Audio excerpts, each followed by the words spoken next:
যদি তারা এইটুকু দায়িত্ব পালন না করতে পারে তাহলে অবশ্যই আমরা বলবো যে একটা দ্রুত একটা নির্বাচন দিয়ে একটা নির্বাচিত সরকারের কাছে দায়িত্বটা ছেড়ে দেখ। যে তারা বেঁচে থাকার জন্য আবার দেশ ও জাতির কাছে হাত পাততে হবে। ঠিক এমনিভাবে আজকে এই 5ই আগস্টের ফ্যাসিবাদকে বিদায় করতে যে যারা রক্ত দিয়েছে, যারা শহীদ হয়েছে, এখন তার পরিবার, তাদের ছেলে মেয়ে এইভাবে ধর্ষিত হবে 5ই আগস্টের পরে, এটা আমরা কিভাবে নিতে পারি? কাজে এটা বলার কোনো ভাষা আমার কাছে নেই। আমাদের আদাবর এলাকার সে ভাই যে শহীদ হয়েছে জসিম, সে আমাদের বিএনপির সাথে 100 নম্বর ওয়ার্ডের সে সম্পৃক্ত ছিল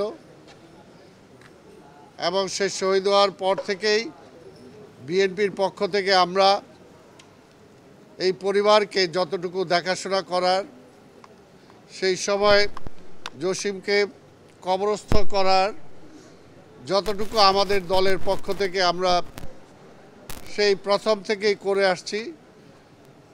আমাদের নেতা, পার্টির ভারপ্রাপ্ত চেয়ারম্যান দেশনায়ক তারেক রহমান প্রথম থেকেই খোঁজ রাখছেন এবং এই পরিবারের সাথেও তিনি সরাসরি কথা বলেছেন। কিন্তু যতই বলি না কেন,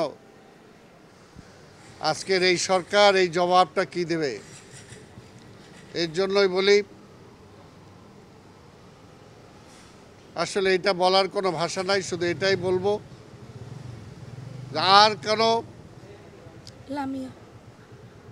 লামিয়া যাতে এইভাবে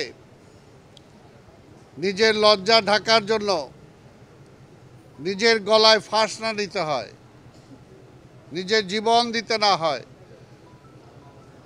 সেটা অন্তত এই সরকার যে কয়দিন আছে সেটা নিশ্চিত করুক। এর চেয়ে বেশি আর কি বলবো? বলার কিছু নেই।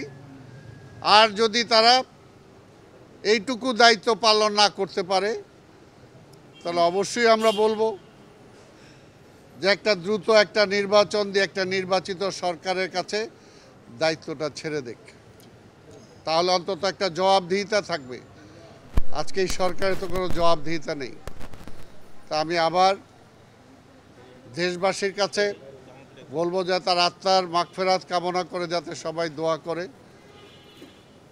আল্লাহ যাতে তার বাবাকে শহীদি মর্যাদা দেন এবং এই কন্যা সন্তানকে, তাকেও যাতে কবর আযাব মাফ করে বেহেশত নসিব করেন। আজকে আল্লাহর দরবারে এই ফরিয়াদ করা ছাড়া আসলে আমার আর এই মুহূর্তে কিছু বলার নেই।